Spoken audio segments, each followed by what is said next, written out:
Let's do it, everybody. Hello. Welcome. I'm Lee Camp. This is Dangerous Ideas. I'm gonna give it to you straight right off the top here. From the 80,000 documents that have just been revealed, you will not learn who killed John F. Kennedy. However, you also will learn some things, which is not what the mainstream media would like you to believe. It's not what a lot of trolls online would like you to believe. I think they're all bots funded by the CIA, have told you basically nothing in these files. Go home. Go back to sleep, America. So you've got all of that going on right now. There are some things revealed in these documents. There's a lot less revealed in these documents than a lot of people had hoped. Shocker. But there are things that deserve being talked about. And that is not what your mainstream corporate pathetic media would like for you to believe. Here's an example. This is all you need to know about these documents. Here is the New York Times coverage of them. New trove of Kennedy files offers few revelations so far. And then you scroll down. Here's what to know. Oswald still did it.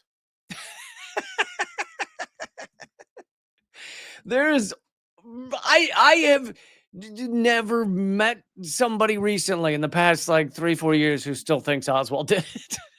I know they're out there. Like, I know they exist, kind of like dudes who've used glory holes at gas station rest stops. I know they must exist. I just haven't met any recently, or at least not who admit to it, who honestly still believe that Oswald did this. But yeah, basically, when something like this comes out, what you need to do is go to like New York Times, something like that, see what they're saying, and go the opposite direction. Whatever they tell you, it's the opposite. So if they're saying nothing to see here, close the file and walk home and ignore it, and Oswald still did it, you can be sure the opposite is true.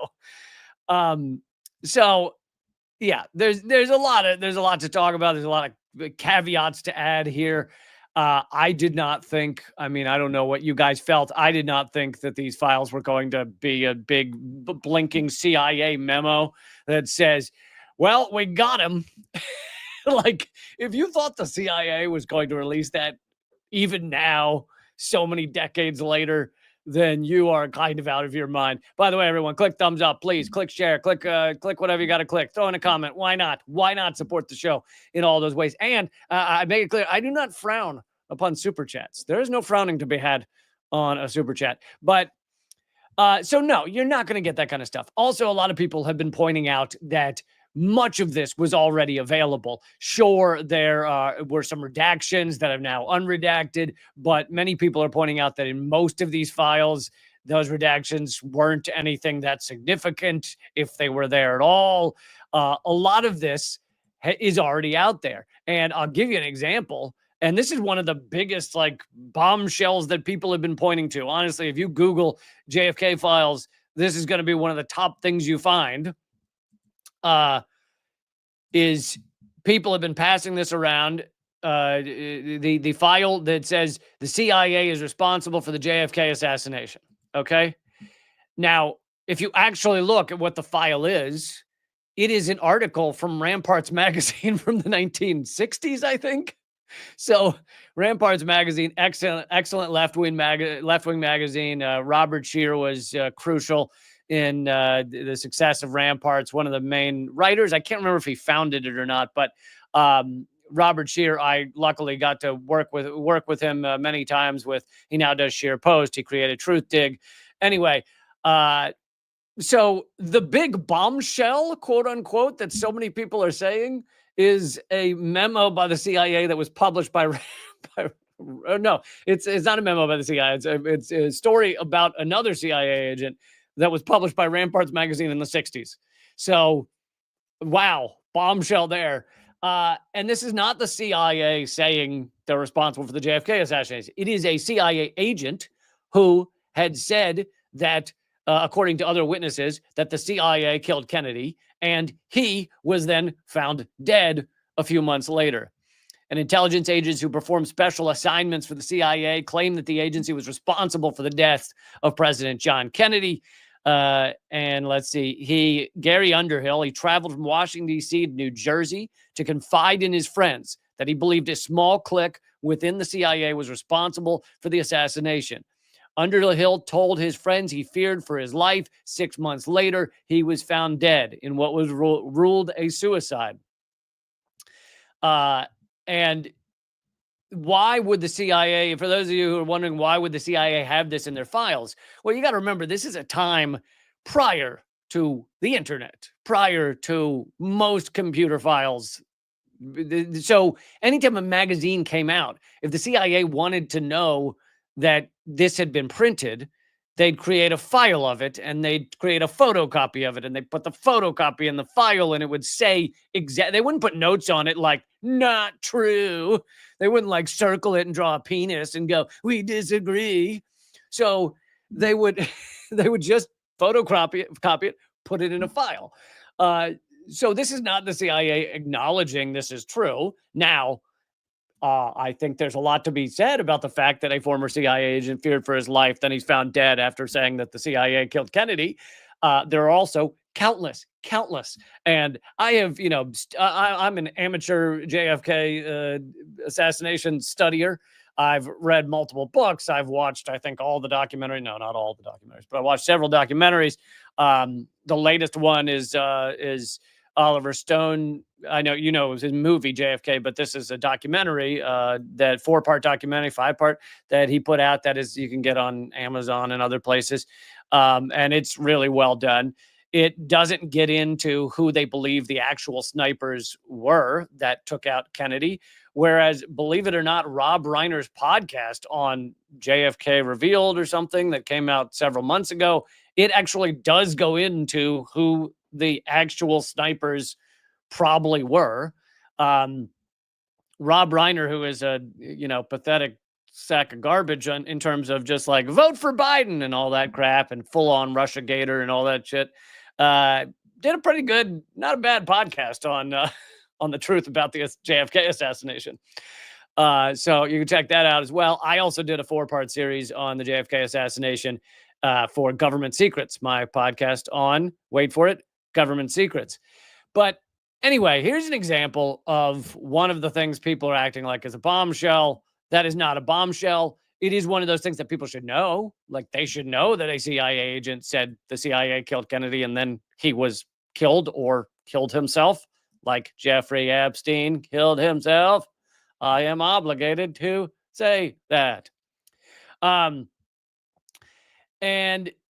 they're still like the New York Times that tells you Oswald still did it. They're still staking that belief on the absolutely 100%, 100 billion% debunked magic bullet theory that a bullet literally. So the Warren Commission and idiots, the Warren Commission and idiots for many generations have said that, okay, well, there's only 3 bullets could have been fired. There was only time for 3 bullets, even though there's an argument that there wasn't even time for that. But there's only time for 3 bullets. So you got 3 bullets. One misses completely. One goes through Kennedy's neck, and then one hits his head.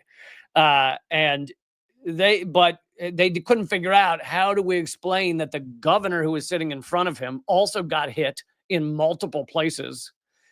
And so this bullet ultimately makes 6 wounds. It's like in and out of Kennedy, then into the back of the seat, then in and out of the governor, then through the governor's wrist. So you got in and out of the governor's wrist and ultimately lodges in his thigh. So it's like makes 6 wounds, and the bullet, which they still have on display somewhere in the archives, is like untouched. And if you actually follow the medical analysis, people have done testing on cadavers. When a bullet is fired into bone, into really flesh too, but if it hits any bones, it's going to be heavily deformed. And instead, this bullet is magic. It's pristine. It hit 6 different wounds. It took out 2 people. This is one hell of a goddamn bullet. And so no one believes the magic bullet idea. It's not a theory. It's just a story Arlen fucking Specter made up just so he could have a way to explain this garbage. Okay, well, here's another. This one actually is something that has been revealed by these files, and I'm going to play a clip, believe it or not, from MSNBC, because they're actually talking to one of the better JFK investigators, Jefferson Morley. So I'll play a minute of this, or a couple minutes of this. Yeah, so we spent last night going through the 2,000 or so documents, and I got to tell you, Lincoln, there's a sensational story here that people need to know. This is not a nothing burger, as people will tell you.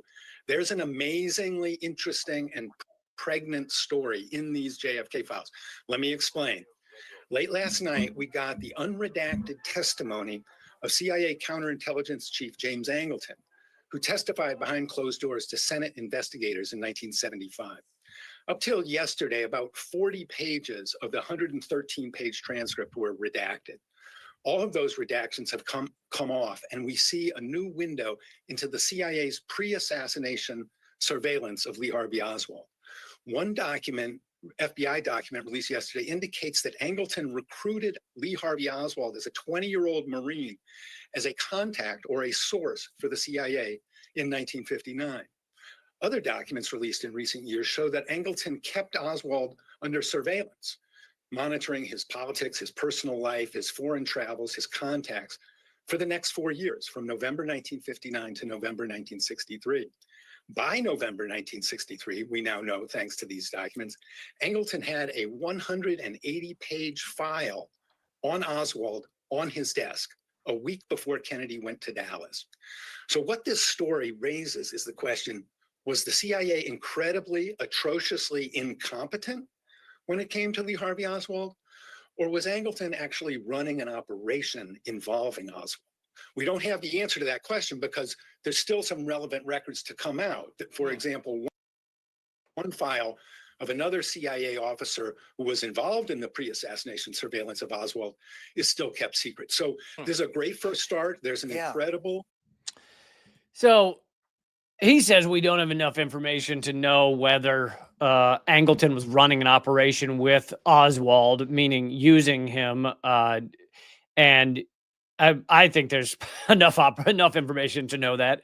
Like, if you read just a couple of books on this stuff, you'll find out how much the CIA was doing with Oswald. They were moving him around. They were having him do various things, such as getting arrested with at one moment he's anti-Castro, at another moment he's pro-Castro. He's running psyops for the CIA, and for those who don't know, he's got this crazy history where Oswald is working on classified U.S. He's in the military. He's working on classified planes. I can't remember the name of the spy plane that the U.S. was working on. He then supposedly defects. And we now know the CIA had a false defector program where they would pretend someone defected from the U.S. so that they could try and spy and learn things from other governments. So Oswald defects to Russia, where Russia, we know from revealed documents, knew immediately to watch this guy. Like, at no point was Russia like, "Hey, we've got this defector we can use." They knew something was up. So Oswald is carefully monitored while he's in the Soviet Union. He then comes back to the United States, and you'd think that the U.S. just picture how would the U.S. behave if someone working on classified aircraft defected to the Soviet Union, then came back to the U.S. Do you think they would say, "Totally fine, come on in, perfect, we love it, you're welcome back, open arms"? No. The actual way they would respond is probably locking them up in prison, maybe assassinating them. Instead, Oswald is just left to just his own devices. Now he's actually being moved around in certain ways, given jobs by CIA. It's not clear Oswald even knew how much he was being moved around by the CIA. Like, he's offered a job and he takes it, and it turns out that job is by far someone who's connected to the CIA. Oswald didn't know that. He just thinks he's taking a job. But he clearly knew. He knew a lot. there's all references in these revealed documents of Oswald's time in Mexico, running into the Mexican consulate, sorry, the Russian consulate in Mexico. And I can't remember, but he raises a huge stink, gets in a huge fight with the Russian consulate, screaming at them and all this stuff in broken Russian. And now, one way to believe that is, oh, Oswald was just unhinged and he just was doing crazy stuff in Mexico days before the assassination. But there are photos of this guy in Mexico, and it is not Oswald. So someone ran into the Russian consulate and the Soviet consulate in Mexico and said, I am Lee Harvey Oswald. And by the way, apparently Oswald was quite fluent in Russian, but instead this guy's speaking in broken Russian. And he's saying, I'm Lee Harvey Oswald, and man, am I angry. And please take photos of me. And please jot down crazy Lee Harvey Oswald is here. So you'd have to be a child to not think this was part of the CIA's plan to make sure that they had certain dots put in place. Oh, this guy's a crazy pro-Russian. This guy's a crazy pro-Russian asset, etc. But okay, let's get to a couple other things that people are pointing to as revelations. Please click thumbs up, click share, all those good things. So this is another one that's making the rounds. Now, so apparently the bracketed part was the part that had been redacted until yesterday. And this is talking about James Ingleton. We just heard him mentioned before. He was a truly sinister head of counterintelligence for the CIA. If you had to guess, he and Alan Dulles were some of the pivotal people in this whole plot. And anyway, this is a declassified form, which the bracketed part was classified until last night. And basically it says CIA directors permitted Angleton to run several intelligence projects, many of them with the Israeli intelligence service. So this is showing that Angleton was working, at least in partnership, with the Israeli intelligence service. And there's, X is Twitter/X is increasingly turning far right wing. So there's a lot of people on Twitter and X posting this screenshot and saying, "Oh, this shows the Jews killed Kennedy." A lot of problems with that. One, Israel is not the Jews. Okay. As an anti-Zionist Jew, you can be Jewish and not be Israel, okay? The more you know. Let's keep learning, folks. Let's keep learning. Secondly, Israeli, and there's more Zionist Christians in the world than there are Zionist Jews. But anyway, the Israeli intelligence service working with Angleton is a revelation. And again, people need to know it. And to me, it sounds significant. It doesn't, these documents, loads of them have nothing to do. We're talking tens of thousands of documents have nothing to do with the assassination. So the fact that Angleton was perpetrating intelligence projects, many of them with Israeli intelligence, does not mean that he worked with them on the assassination of Kennedy. That is not what this memo says. Now, if you feel like believing that without evidence, then feel free. But that is not what this memo says. I do think it's a significant story that our CIA, going all the way back to the 60s at minimum, was working closely with Israeli intelligence. I think that's a story. I think that would be a lovely story for the mainstream media to discuss. Absolutely. But yeah, so that was a revelation that just came out.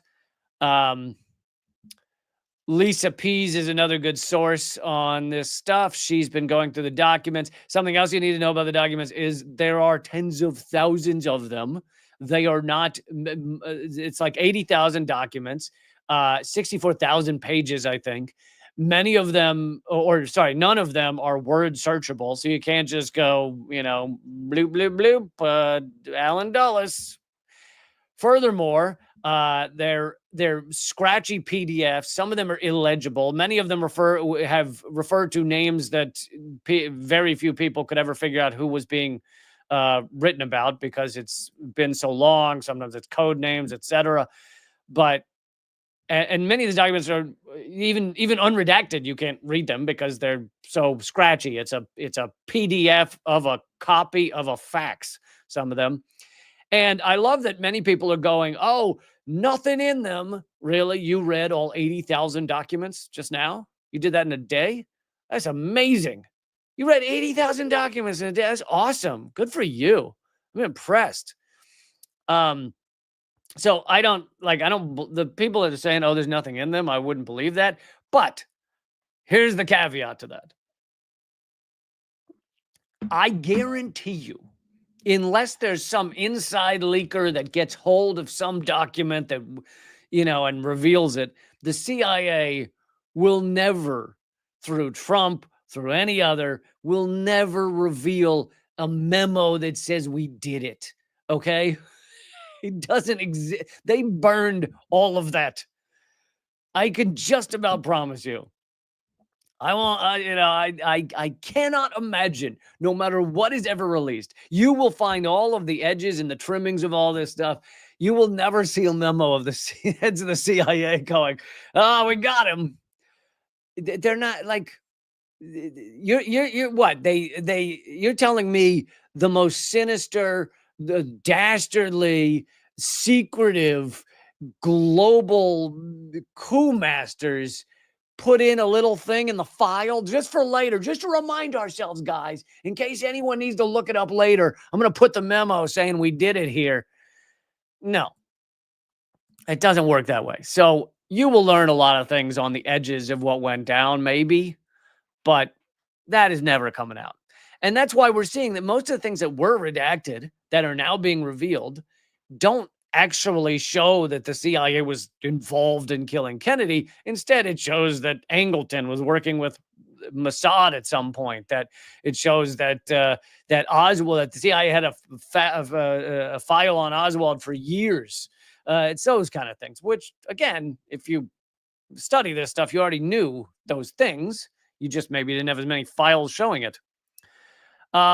This is another one. A Russian went to the Bulgarian embassy 3 months before the assassination of JFK and warned of it. The CIA knew months before that this was planned. And so some people want to say, oh, here's proof that it's kind of like October 7th. Even New York Times has reported that Israel knew about the October 7th attack for a year beforehand. People who really want to give the benefit of the doubt to the most murderous, bloodthirsty groups in the world, they go, oh, well, yeah, Israel knew about it, but they just let it slip through their fingers. They just weren't paying attention. But you've got to really be a child to believe that.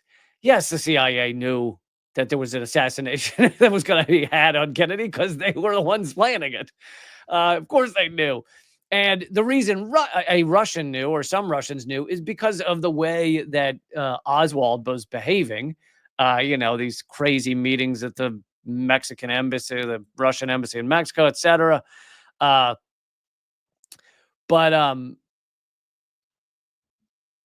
they, the CIA didn't do anything with these reports because, of course, they're not going to do anything with these reports. They want, and something else that a lot of people don't know this. It's covered in the Oliver Stone documentary series that came out recently.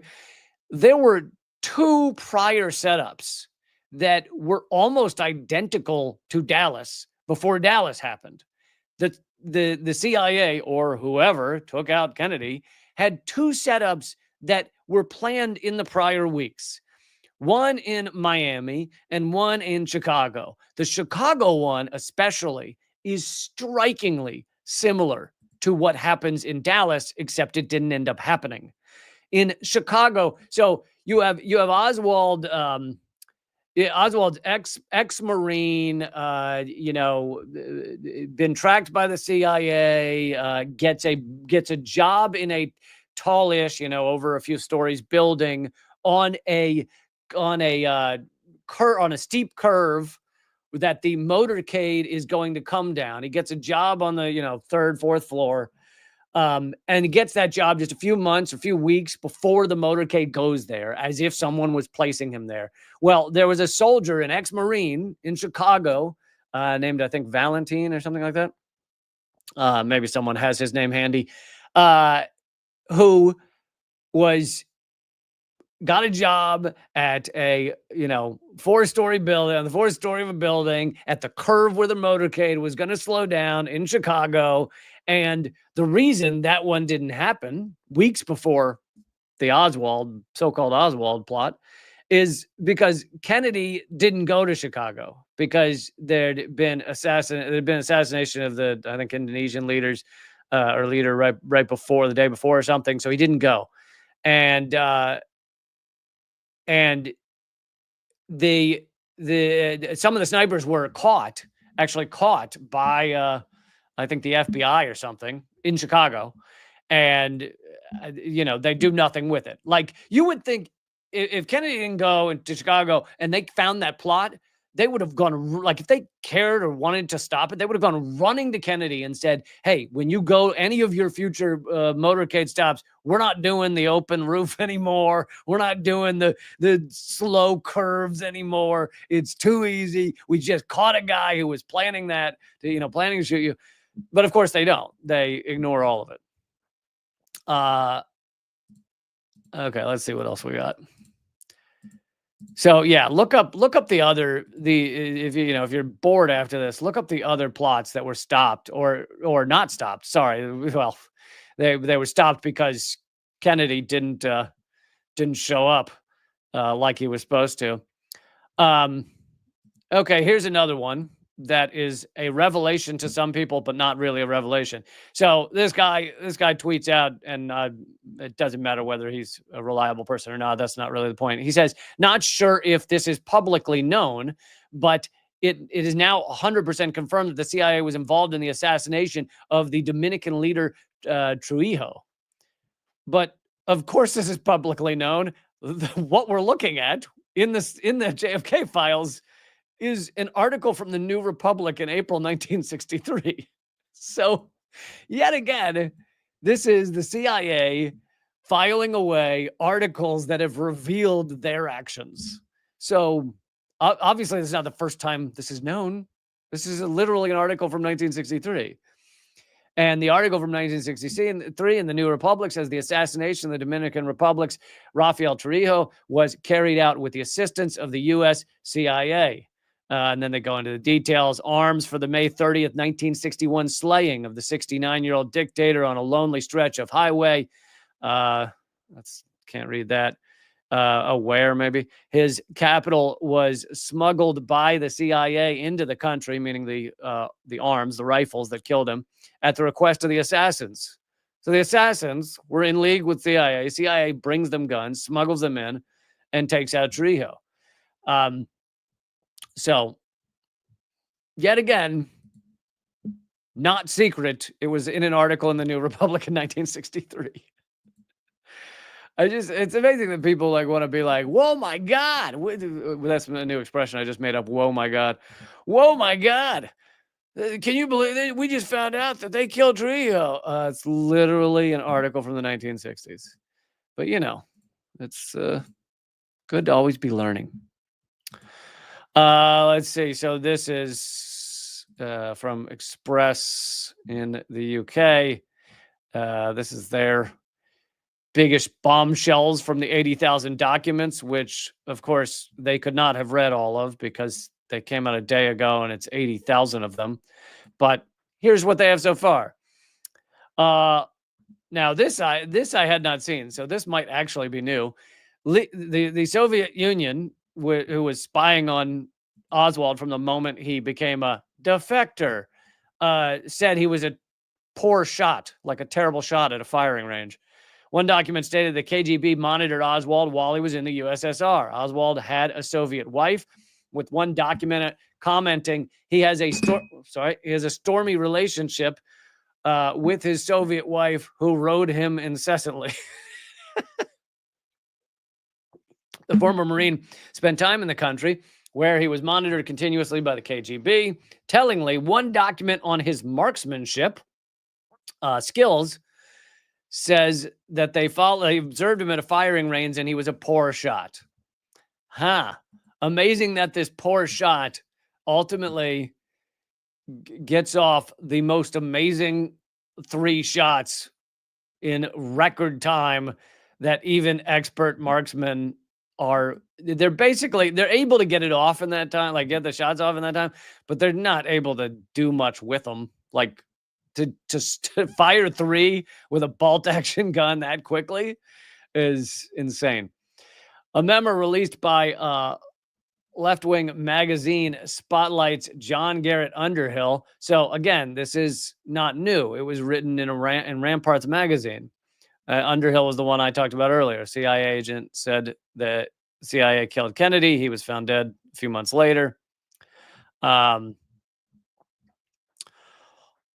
was not a KGB spy. Again, anybody with half a brain knew that, because the KGB was actually kind of terrified of Oswald because they knew like something was up. They knew the CIA seemed to be doing something with Oswald, but they thought it was going to be blamed on them. So then, especially after Kennedy's killed, the USSR is wondering whether the US is going to think it was them and fire nuclear missiles. Then the document I already brought you about how the CIA was warned about how he was going to be killed. And then they say most of the documents are not new. I love that the title of the article is the 5 biggest bombshells, and one of them is that it's not new. How is that a bombshell? Here are the 5 biggest bombshells from the documents. Number 1, there's not much in them. Boom. Bombshell, awesome. So let's see. Let's see, I got a couple more, and then we'll actually go on to a new topic here in a few minutes. Lisa Pease has put out found one document that talks about the CIA was planning to destroy Cuban crops. That was one of their plans because starving people to death is just standard MO for the CIA. And here is their formerly redacted document saying that they could cause crop failure in Cuba because they were furious that capitalism had been kicked out. How dare Cuba have a life of their own or sovereignty or any of those things? It says these plans for the crop failures will envisage both the use of controlled assets that can be infiltrated and exfiltrated and the provision of encouragement and guidance to the resistance so that it will undertake acts of sabotage, some of which are to be directed against crops, particularly rice. And let's remember that the CIA has also admitted to several hundred attempts on killing Fidel Castro. Several hundred assassination attempts, either planned, attempted, etc. And you can go read. It's even in Wikipedia. Even Wikipedia admits it. You can go read some of their ideas, some of their attempts. It was like Fidel Castro liked to go scuba diving, so they had exploding conch shells was one of them. Exploding cigars they tried to give to him. They had a scuba suit filled with ricin, like horrible poison that they tried to give to him. I don't quite know how he succeeded in living, but he did.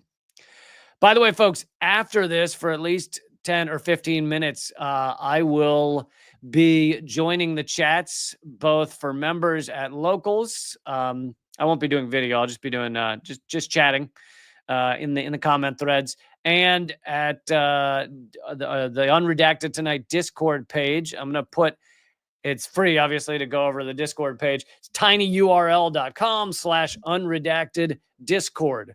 And, you can head over there and chat with other cool people. Obviously, sometimes we get, trolls that are just there to harsh our buzz, man.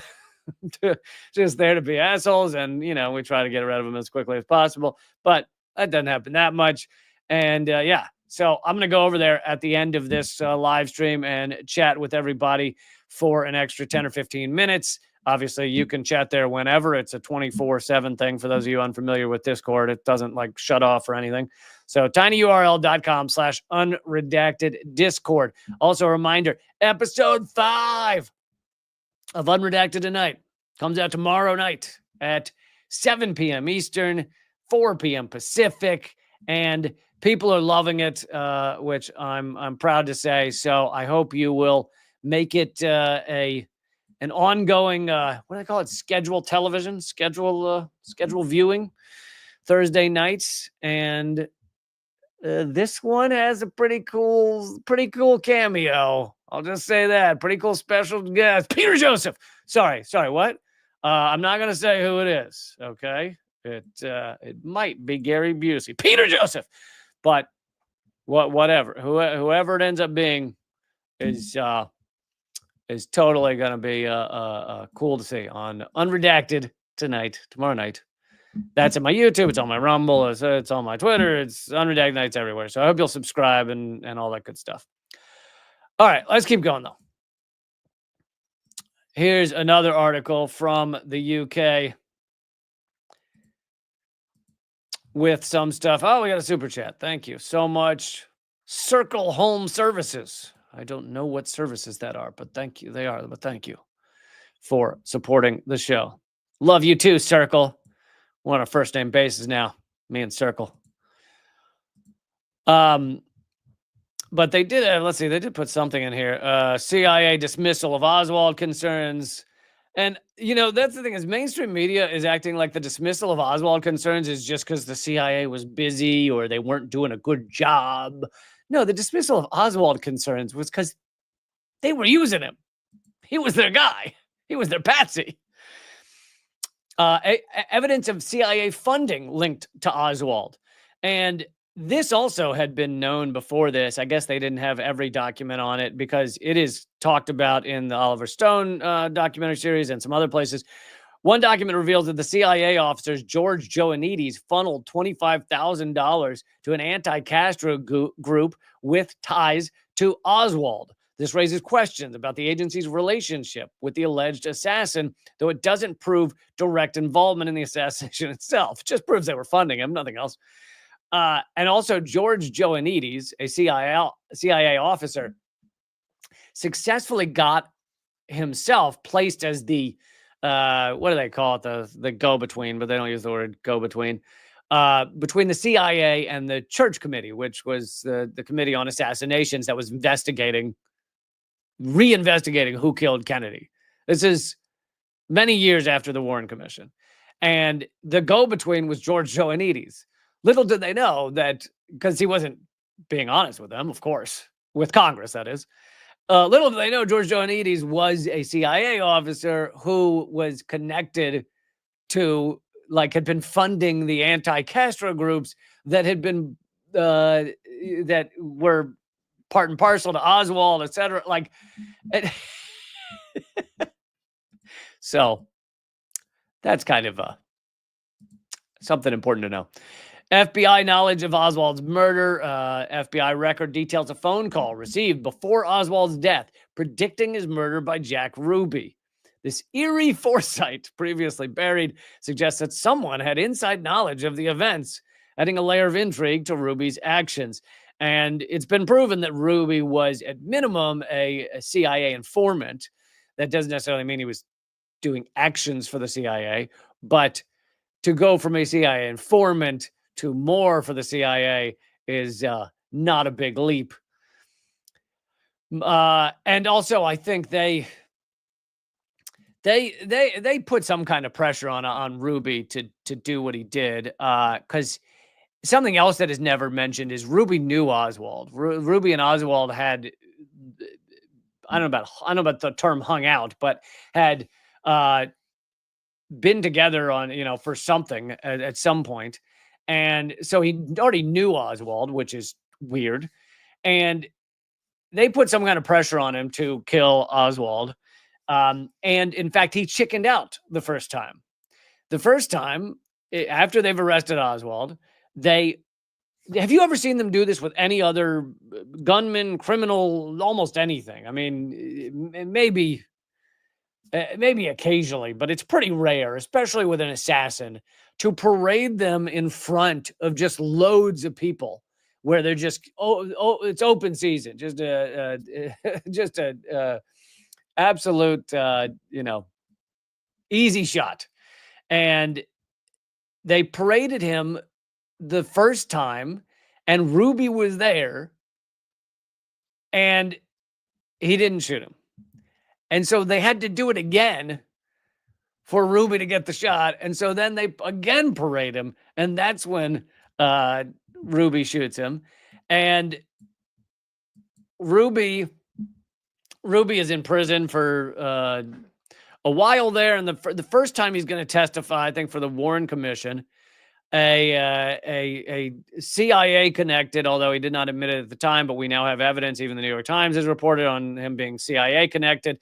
Psychiatrist called Jolly West. Sorry. Thank you, Mike, in the chat. All these names are blurring together. Jolly, nickname Jolly. Sounds like a jolly guy. Jolly West goes in and visits with him. This is days before he's going to testify. Ruby's going to testify what he knows. And Jolly West comes out and goes, yeah, he's had a break with reality. He's lost his mind. He's completely gone. There was no evidence by the witness testimony by anyone else that Ruby was out of his mind. There may have been witnesses saying, hey, he killed that guy. But there was no one saying he was out of his mind until Jolly West goes in, has a couple hours with him, and he goes insane. Jolly West also was working for a CIA operation for mind control, to create mind control, using LSD and other drugs and various kinds of torture to create mind control. Or for a while there, for 1 year, he was working out of the same office that Charles Manson was coming into on a weekly basis. the Haight-Ashbury Free Clinic, which was both the office for the CIA, and they're doing their mind control experiments on young hippies. And for some odd reason, Charles Manson was there once a week, and the CIA had nothing to do with it. Anyway, Jolly West, so he goes in, and Jack Ruby, quote unquote, goes insane. And then a while goes by, Ruby's still in prison, and then he's supposed to testify again for, maybe this is for the church committee, maybe this is for the Committee on Assassinations. I'm not sure which testimony this was, but he's about to testify again in a few weeks. And this time they go in and they give him injections for something. And what do you know? He's riddled with cancer, filled with cancer, dies within like 2 weeks of the first sign of cancer after he's given injections by someone we know now is a CIA connected doctor, a CIA doctor. Anyway, they say in the files, mafia connections resurface. Oh yeah, by the way, also another fun thing is this photo of Oswald with the gun, showing off his gun. There's three, if you Google them, you can find it quite quick. There's three versions or three photos of him holding that gun. And in this one, the wedding ring is on his right hand. And in another one, his wedding ring is on his left hand. What does that tell you? Do you think he decided to switch his wedding ring mid photo? Thank you for the super chats. Really do appreciate it. Thank you. Thank you, Sonia, for saying awesome to see you on Do Dissidents. Yeah, it's good to chat with those guys. And I do not frown upon super chats. They certainly help the show. But obviously someone doctored the Oswald photos, which means they needed to create a photo of him holding that gun to make it look like he'd had that gun, etc. Okay. Here's one more, and I got to be honest, I do not know a lot about the history of Hungary, so I will just tell you what Ben Norton says here. He says, Ben Norton says, the original anti-imperialists who were smeared as so-called tankies, the commander of the U.S.-backed insurgents in the violent 1956 counter-revolution attempt in socialist Hungary was General Bela Karolyi. And we now know from the unredacted documents that just came out last night that he was a CIA asset. And, it just shows you how long this shit has been going on. Ben's talking about the original anti-imperialists. So anti-imperialists back in the 1950s saying that the U.S. and the CIA are counter-revolutionaries, are assassinating people like Lumumba, are involved in these color revolution type things, anti-revolutionary forces. They were called conspiracy theorists. They were called insane. Well, here's the original document. Hungarian freedom fighters, etc. So discussion of these Hungarian freedom fighters. And then there's one little part that's redacted. And here's what we saw yesterday. The Hungarian freedom fighters were agency sponsored. Is addressed to Major General Bela Karali, president of the Hungarian Freedom Fighters Federation. The Hungarian freedom fighters were agency sponsored. So the CIA was funding the anti-revolutionary forces in Hungary. And just one of many examples. Okay, I'll include the JFK files portion of this. And by the way, any of you can go and look through these JFK files, and someone may find something that's more important as time goes on. But this is part of what the CIA and the government's goal is you flood people with documents. They're not searchable. It's very difficult to read many of them. Many of them, it's terminology and names you don't know. And they're hoping it all gets lost in the mix. On top of that, they know the way these news cycles work.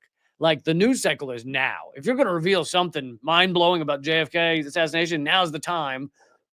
And they know that even the experts that know what they're reading and everything are not going to have gone through 80,000 documents for at least a few weeks. Doesn't matter if they add or all the shit out of that thing. They are not going through 80,000 documents. I mean, obviously, we should all crowdsource it, split it up. I'll do documents from 9,010 to 9,020. That's all me. You guys do the others. But yes, here's the last thing. This is an audio clip of JFK, and I wonder what exactly he's talking about in this audio clip. For we are opposed around the world by a monolithic and ruthless conspiracy that relies primarily on covert means for expanding its sphere of influence, on infiltration instead of invasion, on subversion instead of elections, on intimidation instead of free choice, on guerrillas by night instead of armies by day. It is a system which has conscripted vast human and material resources into the building of a tightly knit, highly efficient machine that combines military, diplomatic, intelligence, economic, scientific, and political operations. Its preparations are concealed, not published. Its mistakes are buried, not headlined. Its dissenters are silenced, not praised. No expenditure is questioned, no rumor is printed, no secret is revealed. And I don't know who he was talking about. Maybe it was Chia, perhaps? And, I'm not going to go through the whole history of Kennedy. Again, Oliver Stone's 4-part documentary recently is pretty good on all that. But most of you know that Kennedy was really at war with the CIA. He had he felt betrayed by them with the Bay of Pigs. They knew the Bay of Pigs wouldn't work. They thought that Kennedy would invade Cuba like they wanted once the Bay of Pigs failed, but they told him it would work, and he said he would absolutely not invade, and they just figured he would once it failed. But he did not, and he was furious with them. And that's just one example of him going at the CIA. He fired the head of the CIA, Alan Dulles. But the thing is, when you're the head of the CIA and you're Alan Dulles, he's essentially still the head of the CIA. All of his CIA guys would just call him up and get their marching orders from him, whether he was working there or not. Also, for some odd reason, the head of the CIA, Alan Dulles, that's fired by Kennedy because Kennedy is furious with him, he ends up being on the Warren Commission. A good guy to have there, right? Real respected guy to have deciding who killed JFK. It's so disgusting. He also, JFK famously said that the CIA should be broken up into 1,000 pieces and sprinkled into the wind. He also had put forward that they were going to slowly decrease the budget of the CIA. It was over time. And it was, I believe, going to begin that year, the decreasing of the CIA's budget. Okay, got to cram in some more stuff here before we wrap up.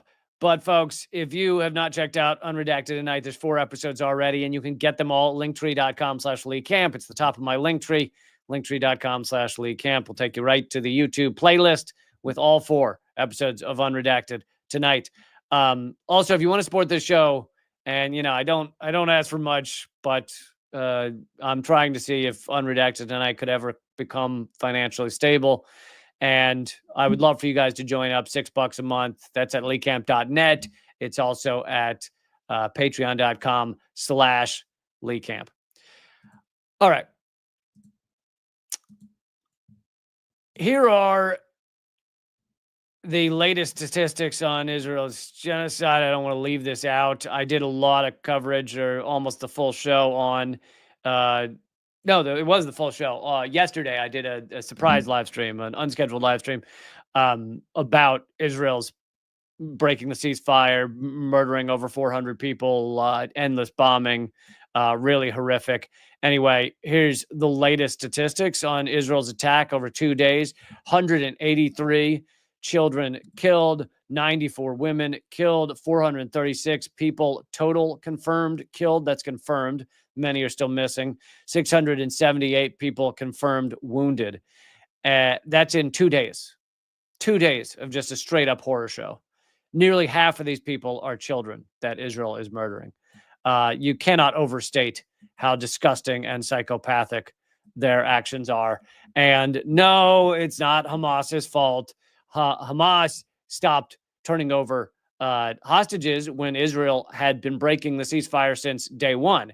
They had broken it by using snipers to assassinate people, but they had mainly broken it by never giving the amount of aid and food that had been carefully delineated in the ceasefire deal. Israel never gave the amount they said they would, the number, allowing the number of trucks through, and then they cut it off completely, the aid. So that was before they began bombing. So they violated the ceasefire and then claimed, it's Hamas's fault, which of course they've done that over and over again. And obviously I'll do more coverage of that at my next live stream, which is Friday at 3 p.m. Eastern. But here is some nice numbers on Trump's tax cuts for the rich that he is putting forward. These have not passed yet, but this is what he'd like for it to be when it's all said and done, the GOP budget. Here's the average change in income. This is how much you're going to gain in various brackets, various income brackets. If you are the bottom 20% of this country, you will gain negative $1,125. So if you have basically zero money, you will lose money. If you're in the second quintile and your minimum income is $13,840 up to $38,000, you will gain negative $430. So not too much to lose, but you're not gaining anything with Trump's tax cuts. It is a giant middle finger to anybody making under $38,000 a year. But even between $38,000 and $67,000, you gain $345. So again, almost nothing. So giant middle finger to everybody earning under $67,000 a year. If you make $67,000 to $125,000, you will gain $1,230. So not much, less than the increase in groceries across a year. Way less, probably, than the increase of your grocery costs over the last several years. So giant middle finger to everybody earning under $125,000 a year. That's what Trump's taxes are. Trump and the GOP. Okay, top 20%. Now we start making some money. If you make $125,000 to $191,000 a year, you will gain $6,000. Not bad. At least you're gaining something. That's not bad. If you make between $191,000 to $273,000 a year, which I think you're doing all right already, no? If you make that, you will gain $16,000, $16,800 with Trump's tax cut, and that makes you the top 5% of earners in the country. I shouldn't call them earners. The top 5% of people with money in the country, because earners implies that none of their money comes from just garbage jobs or being a CEO of a shit stain or being a upper management at some garbage corporation where you don't do shit. Like, so many ways to make money and do nothing. Oh yeah, you're working way harder than a janitor, sitting in your desk and rubbing yourself to quarterly statistics. All right. If you're in the top 1%, so you make between $273,000 to $646,000, you will gain $43,000 a year. $43,000 a year gifted to the top 1%. And then there's the top 1%. You ready for this one? If you make $3,265,000 a year, you will gain $180,000. Pretty nice. Pretty nice there. Boy, it's nice to be rich. So, giant middle finger to anybody who's really not the top 5%. If you're not the top 5%, go yourself, because at least Trump and the Republicans do not care about you. The Democrats also don't care about you, but this is not their tax rate. This is, and you watch, the Democrats will cave, they'll vote for it, they'll let it happen because they're all on the same team. It's one big club and you ain't in it. All right, folks. You ain't in it. None of us is in it. I'm sorry, but I don't think anyone making $1.5 million is watching this show. So therefore, none of us is in it. Sorry to let you know. All right. Last story. Tulsi Gabbard doing a hilarious 180. This, for anybody who ever, like, not ever, I can understand how she played you for a little while, but more than a couple years into Tulsi's career, you knew something was up. Like, something was going on. All right, let's watch. I don't know if, I think Hotspot put this together. Anyway, for the people listening to the podcast, these are clips of Tulsi Gabbard. The first clips are from past years, and I'll let you know when they change to 2025. There are millions of Yemeni people who are on the brink of death from famine, disease, lack of access to food and water, basic medicine and healthcare. Thousands of Yemeni civilians have died in this genocidal war being waged by Saudi Arabia with support from the United States. It's absolutely outrageous that the United States has continued its support for years now for Saudi Arabia's genocidal war in Yemen that has killed thousands and thousands of innocent Yemeni people and caused mass starvation and suffering, a cholera epidemic, the worst humanitarian crisis in the world in Yemen. Congress finally passed legislation to end U.S. support for Saudi Arabia's genocidal war in Yemen. Now this bill is sitting on President Trump's desk, awaiting his signature or veto. That's from 2019. She's not talking about today's President Trump. He's already threatened to veto this bill, which just reveals how he cares more about what Saudi Arabia wants than what the American people want. You saw Trump's rhetoric on the campaign trail about Saudi Arabia, against United States support for Saudi Arabia, calling them out for what they are, and now refusing to end U.S. military support for this genocidal war in Yemen that Saudi Arabia is waging, that's created the worst humanitarian crisis of our generation, because he says, well, he doesn't want to risk a multi-billion-dollar arms deal with Saudi Arabia. So, you can see, at least in that respect, what he's really motivated by. He would rather continue to support the senseless and devastating deaths of innocent people in Yemen and using our U.S. military, my brothers and sisters in the military, to do that, because he doesn't want to risk an arms deal with Saudi Arabia, a theocratic dictatorship that actually directly supports terrorist groups like Al-Qaeda. Trump's leader. So that's it. That's her trashing Donald Trump for supporting Saudi Arabia and allowing genocide in Yemen. Here she is, 2025. This is just the other day. Going back through his first term as president, he has been and remains very committed to combating and defeating the threat of Islamist terrorism that not only affects the United States, the American people, our own safety and security, but it is affecting so many people in different parts of the world. We can see different terrorist groups, the Houthis in Yemen being one of them, that President Trump has redesignated after President Biden took them off of the terrorist list, redesignated them appropriately as a terrorist organization, and taking action where the previous administration failed to. Right. The Houthis have been disrupting maritime trade and passage for a very long time, and no serious effort has been taken to stop that disruption. Our country and other countries should not be in a position to have to make a decision to reroute commerce going through that area simply because of the Houthi threat that exists. Totally soulless.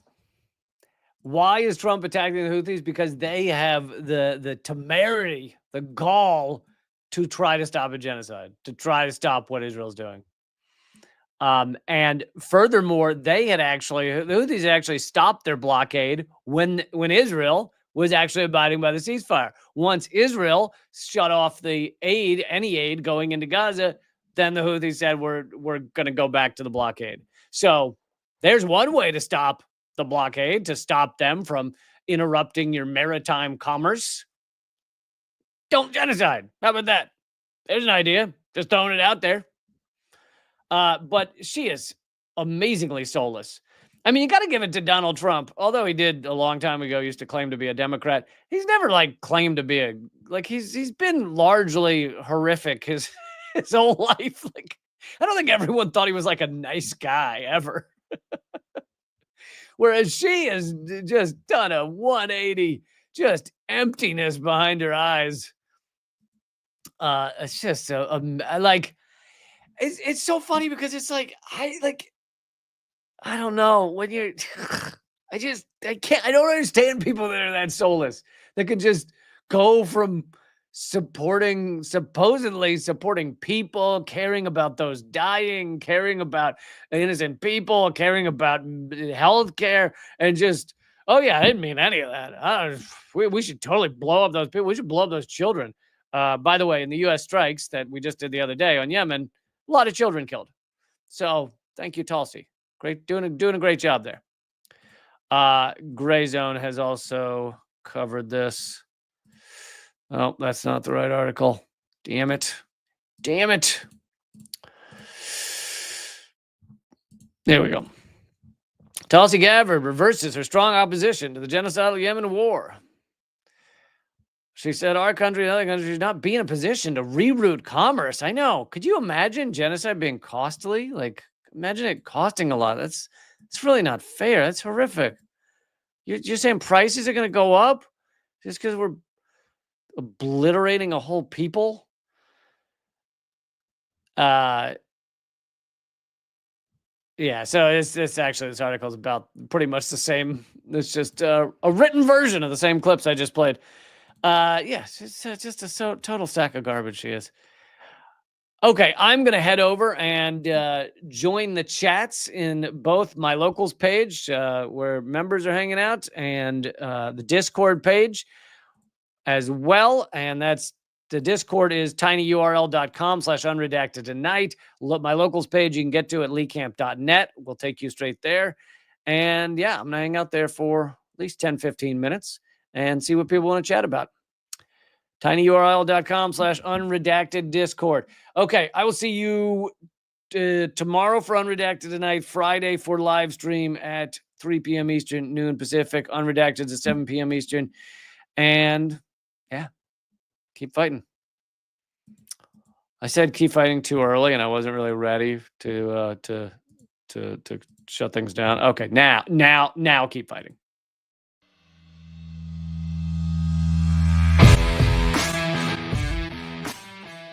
Well, brother, I salute you, though, man. You're one of the few that bring together this tremendous artistic talent and still be in such deep solidarity with oppressed people. It's an honor to be here because I'll tell you, Lee, you have one of the funniest shows on television, bar none. It's an enormous pleasure to be here. While I was waiting, I was leafing through your wonderful book. The same to you. I love your show. Be happy to come back anytime. Lee, this is one of the great honors of my long career, just to be in the same earth with you. I'm sure. We're just so blinded. We have so many blinders on because our society doesn't want us to know things. And so it takes shows like your show, and it is clearly designed to eradicate. Hey, good to see you. Hey, Jill, how are you? Julian, thanks for joining me. Honor to have you, brother. Consumerism is a theory that people should behave this way to help each other. It's not. Mr. George Galloway, thank you so much for joining me in these dark times.